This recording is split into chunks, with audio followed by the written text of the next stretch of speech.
साल पूर्व ही लंदन में एक भारतीय मूल की ब्रितानी महिला जासूस नूर इनायत खान की याद में एक मूर्ति लगाई गई है।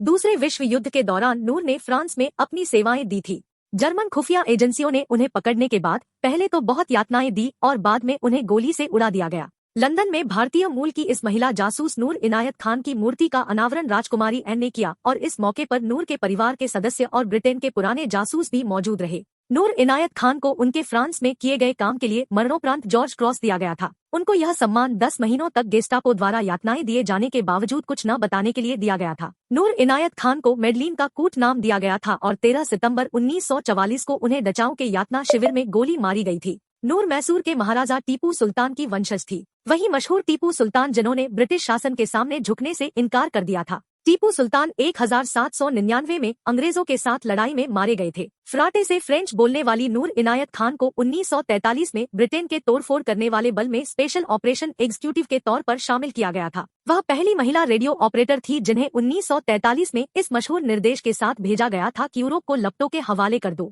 उनकी भूमिका इतनी खतरनाक थी कि कई लोग मानते थे कि फ्रांस में वह 6 सप्ताह से अधिक जीवित नहीं रह पाएंगी। नूर स्मारक ट्रस्ट की संस्थापक और उनकी जीवनी स्पाई प्रिंसेस लिखने वाली शबनी बसु ने बताया कि उनकी नूर की कहानी में इसलिए रुचि जगी क्योंकि उन्हें जिज्ञासा हुई कि आखिर क्यों एक भारतीय महिला यूरोप की लड़ाई की आपाधापी में उलझ सकती थी। बसु का कहना था, जब मैंने उनकी कहानी पर शोध शुरू किया मुझे पता चला कि वह सूफी थी और अहिंसा और धार्मिक समन्वय में विश्वास करती थी। नूर इनायत खां फांसीवाद की धुर विरोधी थी। इसके बावजूद उन्होंने अपनी इच्छा से युद्ध के अग्रिम मोर्चे पर जाने की हामी भरी। नूर एक राष्ट्रवादी थी और नेहरू और गांधी की बहुत बड़ी प्रशंसक थी। पेरिस में गेस्टापो के ब्रिटिश खुफिया तंत्र को तहस नहस करने के बाद वह आखिरी व्यक्ति थी जिनका लंदन से संपर्क बना हुआ था। जब गिरफ्तारियां होने लगी तो उनके कमांडरों ने उनसे कहा कि वह वापस लौट आए, लेकिन वह अपने फ्रेंच साथियों को बिना बताए छोड़कर वापस आने के लिए तैयार नहीं हुई। 3 महीनों तक वह फ्रांस में अपने बूते पर जासूसी करती रही। इस बीच उन्होंने कई ठिकाने और भेष बदले, पर अंततः उनको गिरफ्तार कर लिया गया। उनकी मूर्ति गॉर्डन स्क्वायर गार्डन्स में लगाई गई है।